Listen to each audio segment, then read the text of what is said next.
Welcome back to the Evolution Podcast. This has been way long overdue, so I'm glad that you guys are tuning in. We have a very interesting topic and hopefully very, very insightful, commentary from Joseph. So welcome back, Joseph.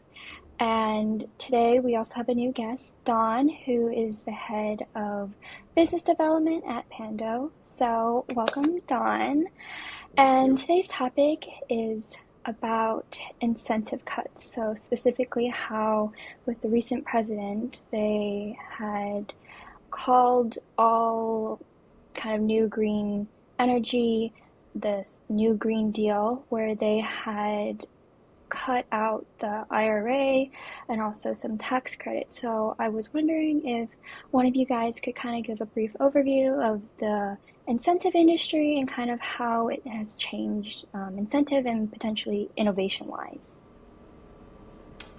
Don, I'll let you go first because I know we have actually I think we have a similar opinion here, but I think people would really gain a lot of insight from you and your background. I mean, I'll just go do it for you. You've been in the business now for like 15, 16, 100 years, I don't know.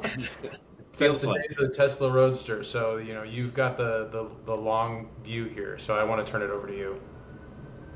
Yeah, awesome. Thank you. And there is certainly a lot, particularly more recently in the news with regards to EV charging incentives, EV incentives themselves. The reality is, over the years, various manufacturers, whether they be the vehicle side or the infrastructure side, have taken advantage of incentives to deploy either the vehicles themselves or the infrastructure to recharge them. But what has always been the case is the cars are actually so darn good that people want them, as opposed to having to be convinced by way of providing some financial incentive.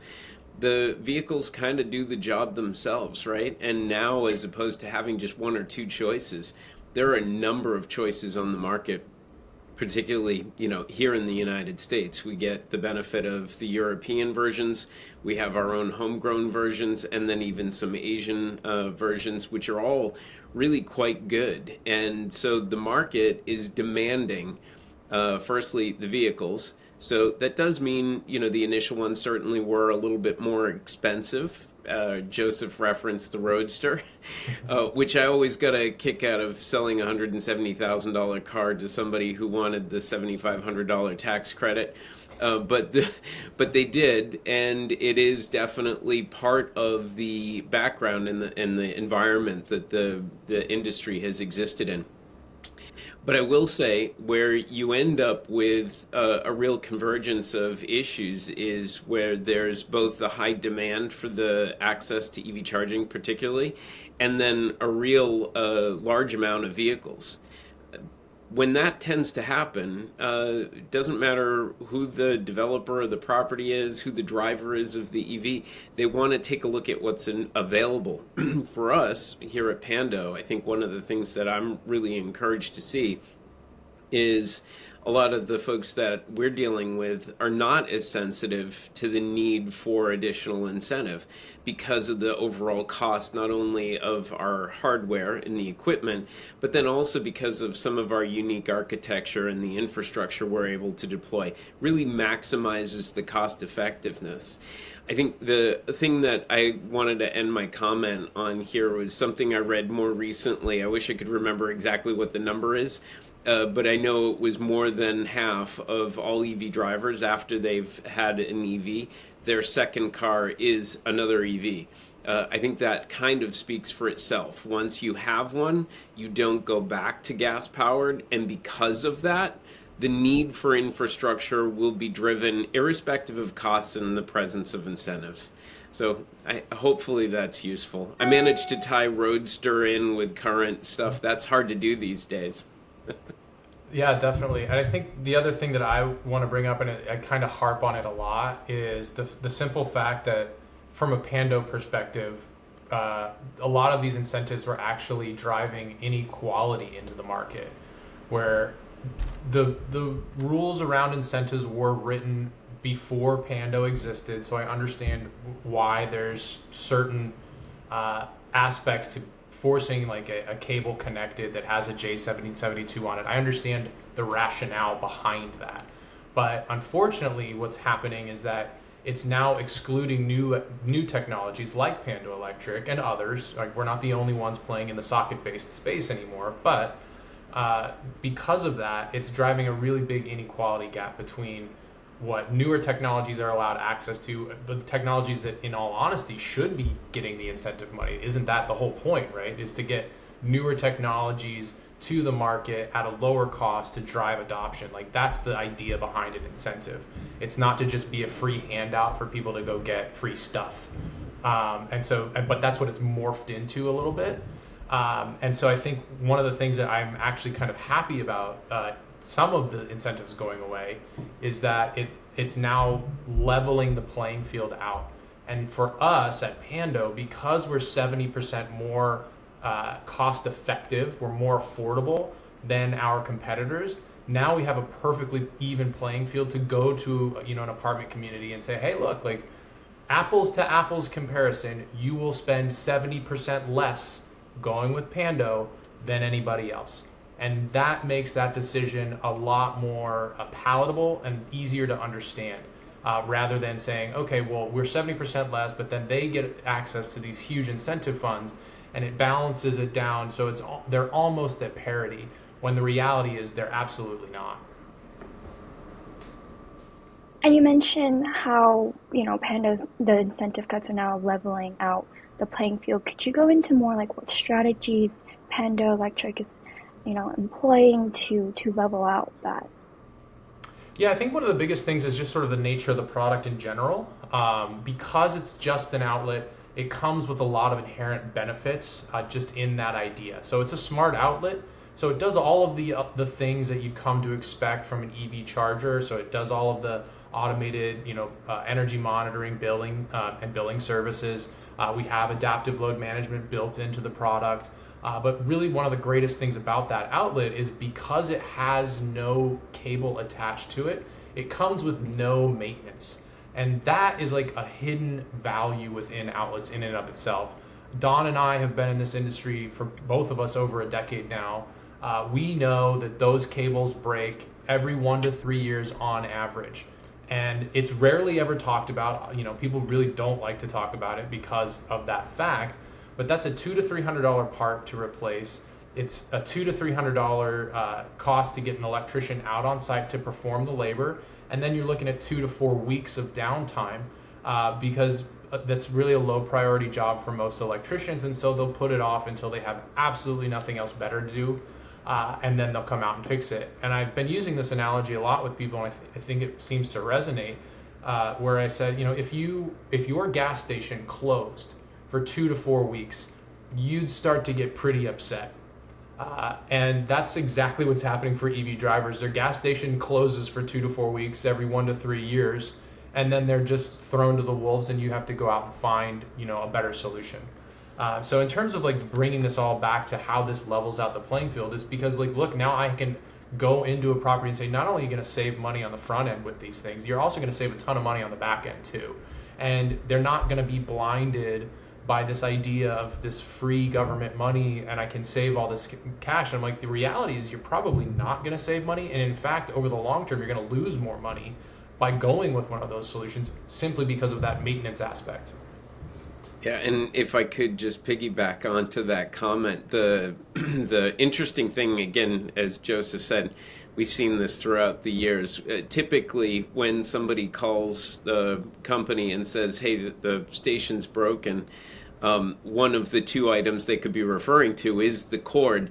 And, the reason why I believe they disconnect, no pun intended, the outcome of abuse or not being used correctly from the fact that this is a problem that can be solved is because it's the driver or the user who has done something, right? Or a thief who's trying to steal the cable. So they don't look at this as part and parcel of the hardware, meaning they disconnect the reality as if we just remove the cord, you take away a significant part of the maintenance and that cost. And so they've looked at it as out of their control for years. And until very recently it has been. Thank you. I do really like that analogy you had because I was going to a public charger and there was an issue with the cable. It was like latching on to the port and it would not let us remove it. And we were struggling for literally a minute or two to get it out. I was like yanking and yanking it. And I think it's because the clip had broken. They replaced it, but I think something with the replacement was wrong that it would not let go. So I think that's like a great analogy and something that I think about now when I look at these EV chargers because, gosh, it's terrible over there. But The general rule of thumb is the more moving parts you add to any product is going to create a new failure point or potential failure point, and that's why we say it's Pando Electric is simple yet powerful. Like simplicity is really the most powerful thing that we have to offer to buildings. and then I guess talking about right, how incentives are able to potentially, in an idea, lower the cost of a product. Do you think there was like a skewed correlation between that cost and then quality? Great question. Yeah, I can actually see how you might draw that correlation, as there would certainly be some of the businesses or some players in the market who would rush to get the lowest cost or the lowest attainable product cost to fit an incentive. I've seen some really large international corporations enter our marketplace in particular with a product that's priced specifically to take advantage of incentives. I actually can't think of one that's still in business here in the United States. So I'd say that yes, there's definitely a correlation to the increased amount of incentives in the product, particularly from the company perspective, where they're just trying to take advantage of as much incentive money as possible. I think, by the way, you could certainly also draw the same correlation to this for the vehicle side of things, which is why some manufacturers are saying they'd prefer to see the EV credit go away, because then it levels the playing field, right? If you've got a higher quality product, you should be able to charge more for it.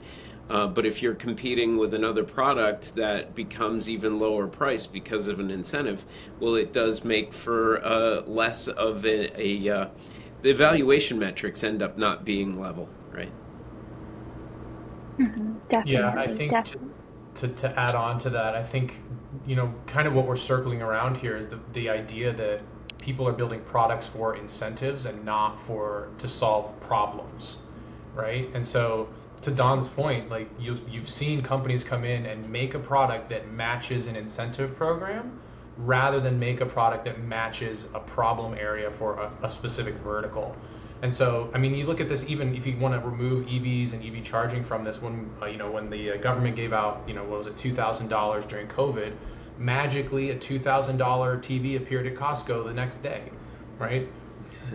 Companies are going to take advantage of those programs any way that they can. It's just that's the nature of capitalism. That's the nature of business.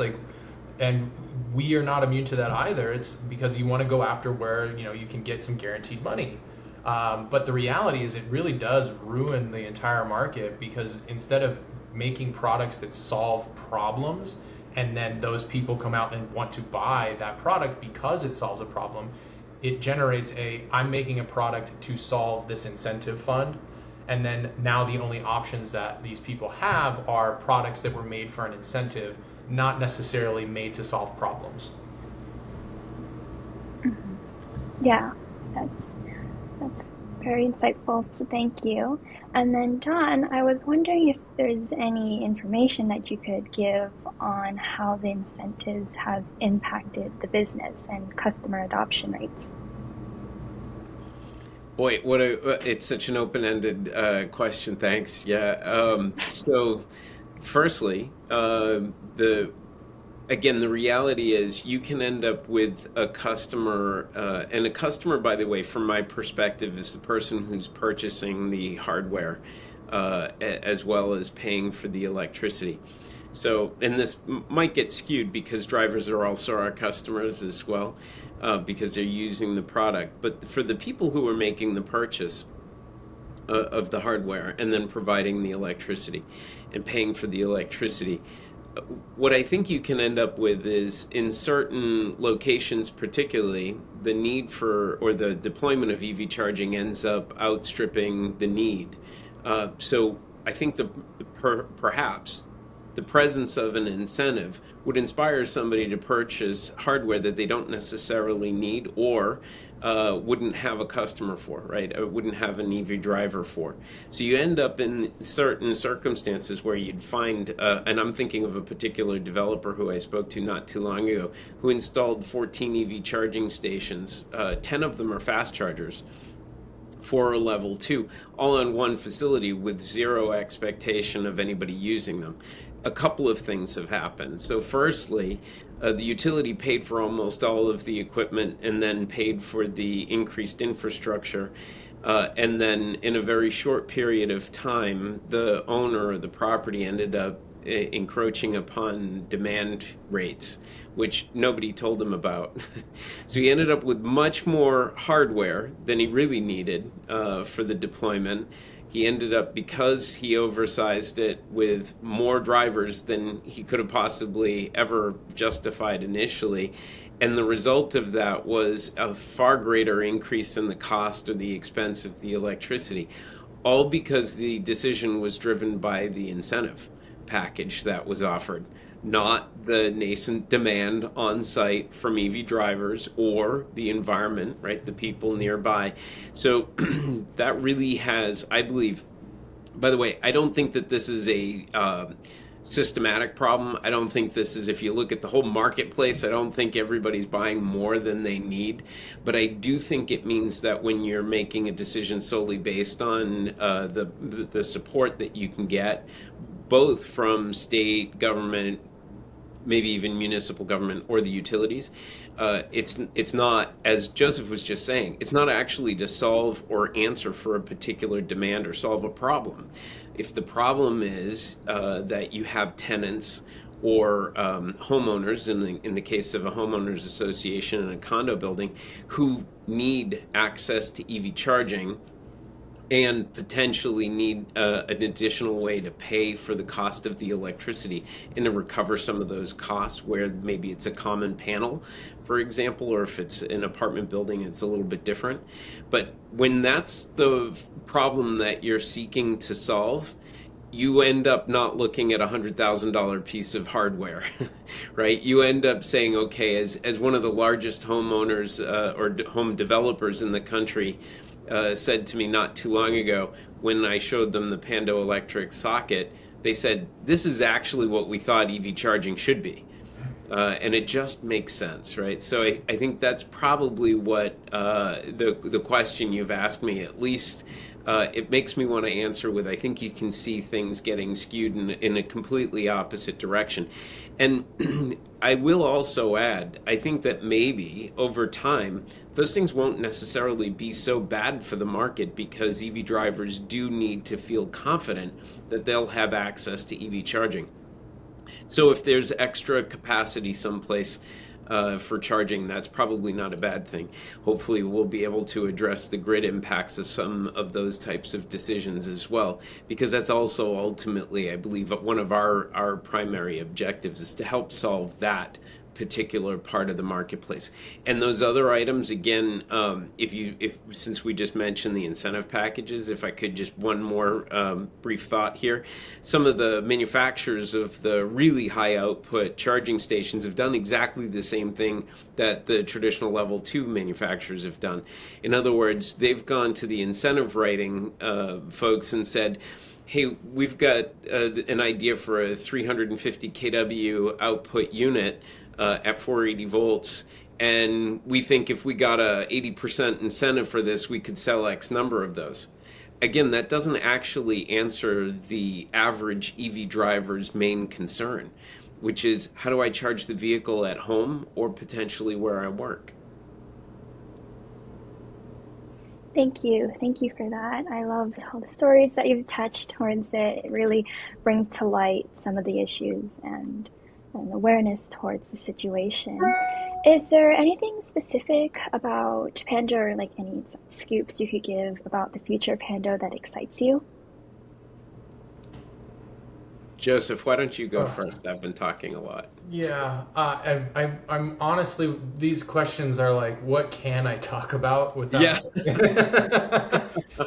Yeah, it's like we have a lot of really amazing stuff that we are working on that's going to come out very soon. That I feel awkward bringing up right now, but I do think we're at like the change like spot in history for EV charging.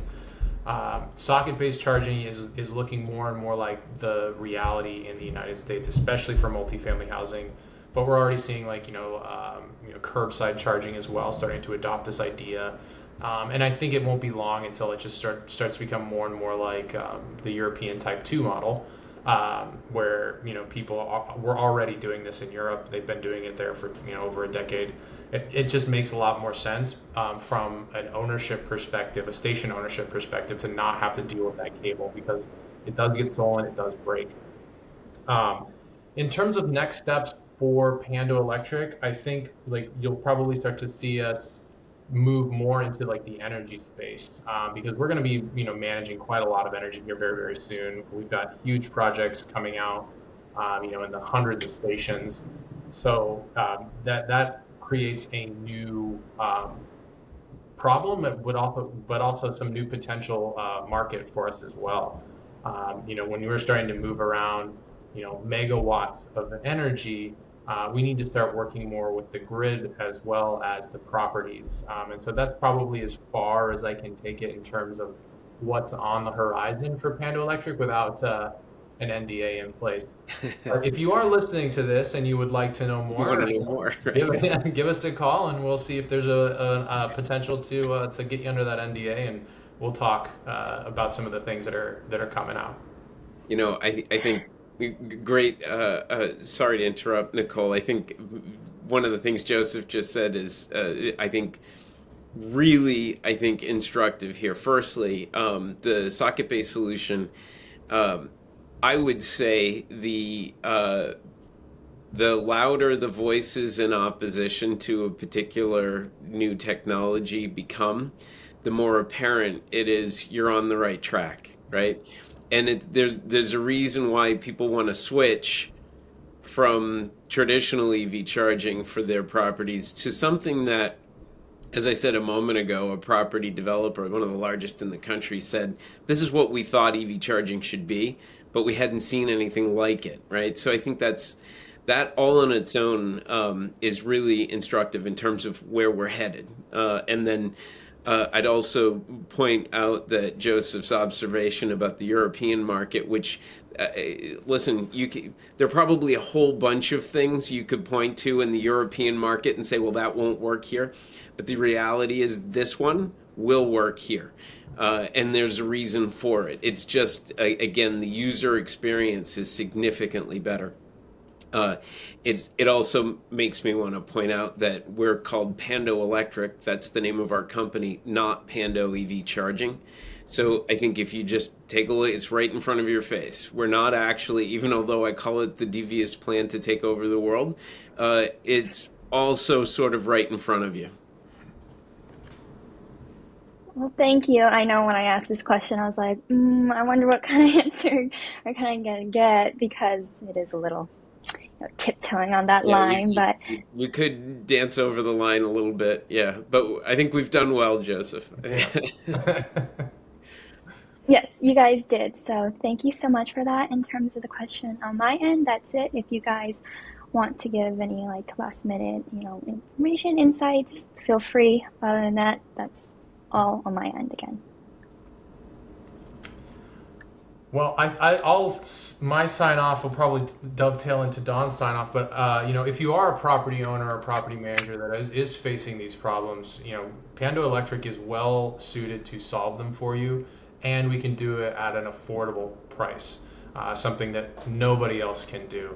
And get in contact with us. Don and I would love to have a chat with you. We are not in the business of selling you products that do not fit for your situation.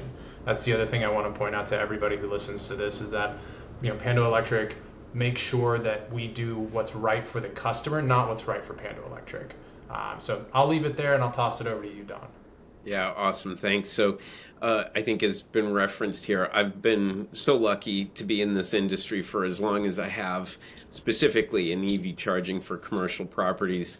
And even although I've had involvement with other socket-based solutions, I can point out some of those weaknesses as well as the other weaknesses from other traditional EV charging in the marketplace. But I will say, I've never seen something that really quite fit the owner of the property's need and solved for a problem that they have that they're not getting from anybody else. And this is, I would say, one of the greatest weaknesses when it comes to selling our hardware, any EV charging equipment in the marketplace. So many prospective customers have been burned and have had bad experiences with EV charging equipment. All of those things go away when you look at the simplicity of the product. The complexity that we offer is on the back end, which is really, I think, another really compelling part of our product. So I'm excited not only to get an opportunity to talk to more people about EV charging for their particular facilities, but there's a lot we can share. And I think actually, typically the way I approach the sales process is I'll share with you everything I know. I'll be happy to answer any questions. It doesn't matter what they are. And if they don't lend themselves to what we're offering, there are certain environments for that our product won't make sense for. Be happy to share that. And then hopefully we earn your business and your trust in the meantime. So I'm looking forward to hearing from anybody who'd be interested.